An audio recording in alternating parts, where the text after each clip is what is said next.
दोस्तों हम फिर से लेकर आ चुके हैं आप लोगों के लिए दिन भर की सभी ताज़ा और बड़ी खबरें।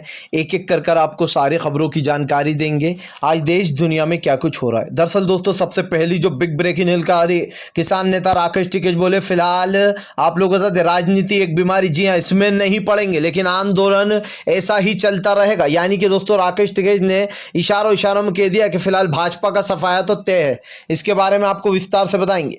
वहीं पर अगली बिग ब्रेकिंग हम आपको बताएंगे। जी हाँ दोस्तों महंगाई को लेकर बीजेपी के, जी हाँ बिहार के नेता का दोस्तों विवादित बयान, जी अजीब सा अतरंगी बयान।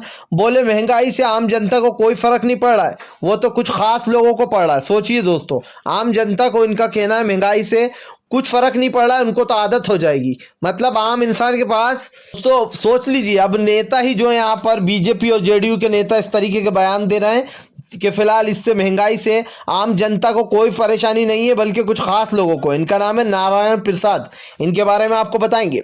वहीं पर दोस्तों अगली बिग ब्रेकिंग में हम आपको बताएंगे प्रियंका और राहुल ने बोला मोदी सरकार पर हमला।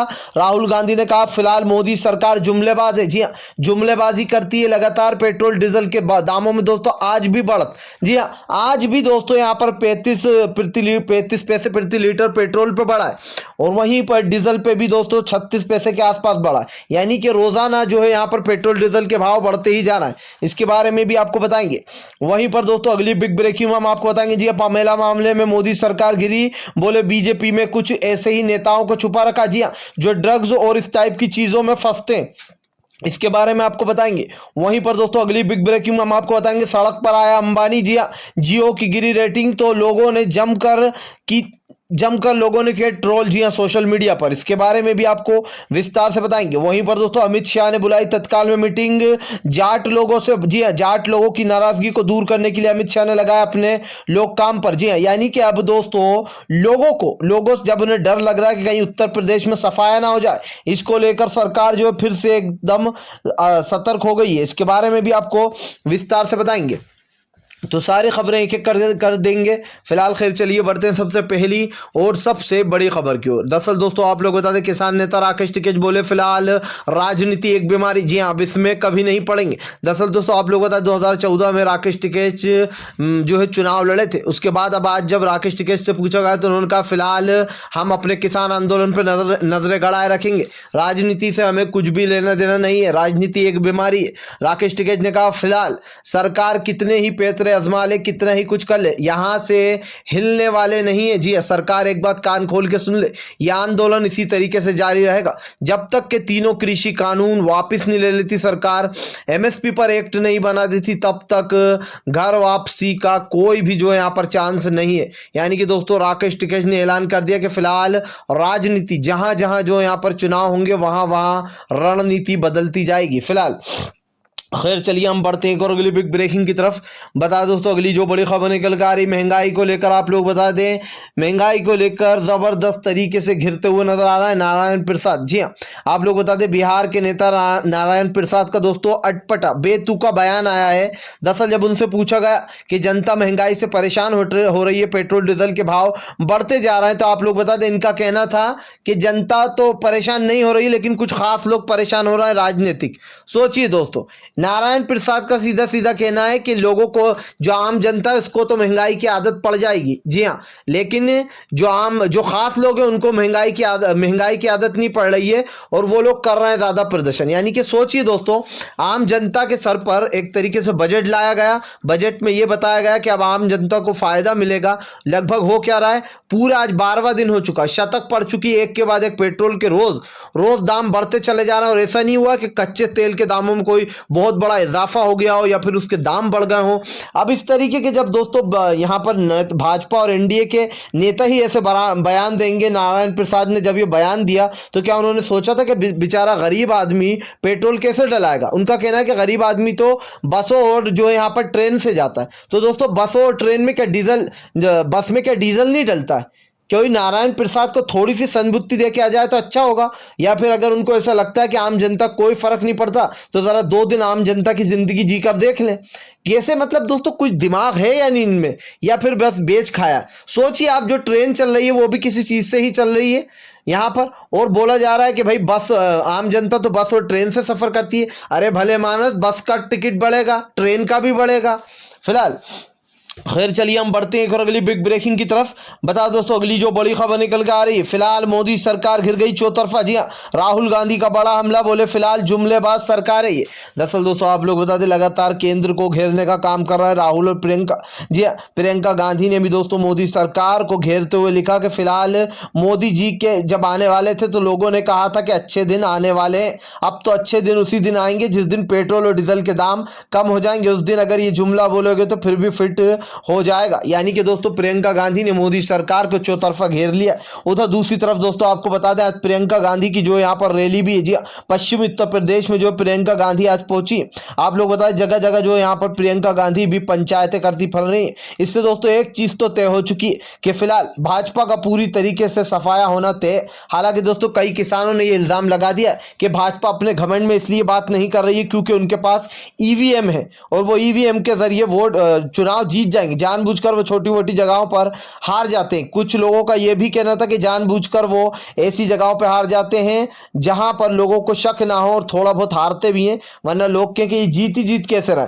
और दोस्तों एक और बात यह भी सामने निकल कर आई कि फिलहाल दिल्ली में जानबूझकर केजरीवाल को जिताया। खैर हालांकि ये बात तो दोस्तों थोड़ी समझ में नहीं आती कि केजरीवाल को बीजेपी जबरदस्ती तो खैर जिता नहीं सकती है, लेकिन दोस्तों कहीं ना कहीं ईवीएम में घोटाले तो होते हैं, ये बात सच है। फिलहाल खैर चलिए हम बढ़ते हैं एक और अगली बिग ब्रेकिंग की तरफ। बता दोस्तों अगली जो बड़ी खबर निकल के आ रही है, क्या भाजपा के सारे नेता ऐसे ही होते हैं? जी आप लोग बता दोस्तों, विपक्ष ने साधा मोदी सरकार पर निशाना। दरअसल दोस्तों आप लोग बता दें, बीजेपी की युवा मोर्चा की जो पमेला गोस्वामी, वो ड्रग्स के साथ दोस्तों बरामद हुई है। उनके पास से ड्रग्स लेकर अपनी गाड़ी में जा रही थी, जिसके बाद पमेला गोस्वामी को दोस्तों पुलिस ने धर लिया। आप लोग बता दें न्यू अलीपुर से उनको धरा गया। अब भाई बीजेपी की युवा मोर्चा की सदस्य है ये और काफ़ी जानी मानी हस्ती। इनको बिहार में बंगाल में सभी लोग जानते।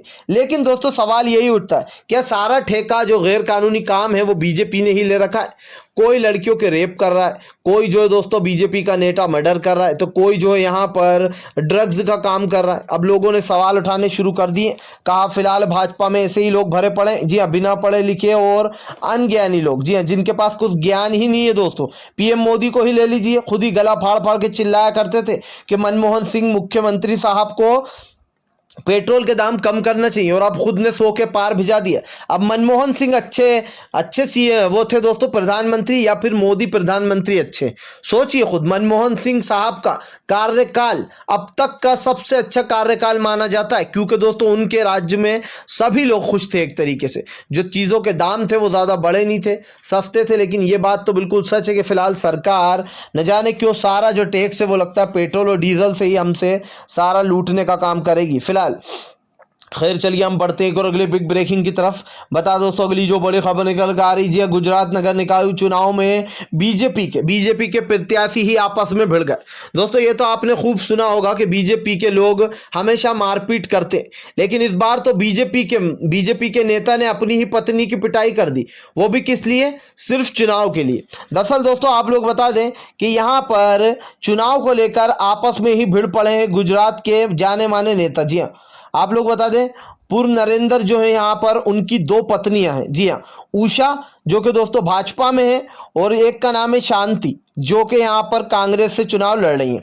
अब इनकी एक पत्नी जो है, यानी कि जो उषा है दोस्तों, जो भाजपा से लड़ रही हैं, उनके लिए ये जाकर शांति बेन को पीट कर आ गए। मतलब अपनी ही दूसरी जो पहली पत्नी थी उसकी कुटाई करी है कि तुम मेरी बीबी के सामने क्यों खड़ी हो रही हो। जो दूसरी पत्नी है दोस्तों उषा, वो भाजपा से लड़ रही है। और आप लोग बताएं नगर निकाय चुनाव होने वाले हैं, इनका नाम है केशु भाई की एक पत्नी है वो है, उनका नाम है शांति बेन, और दूसरी का नाम है उषा बेन दोस्तों अब इनकी दूसरी पत्नी है जो कि इनके साथ रहती हैं। ये जो है यहाँ पर चुनाव लड़ रही हैं।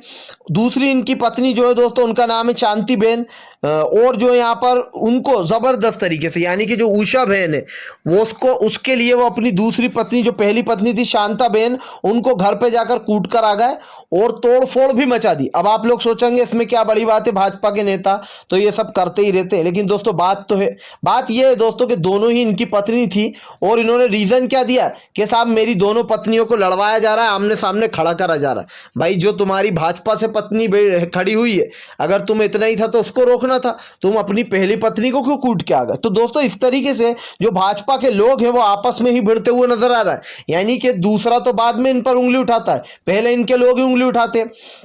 अब पंजाब के चुनाव ले लीजिए, पंजाब के चुनाव, नगर निकाय चुनाव में इनका सुपड़ा साफ हो गया।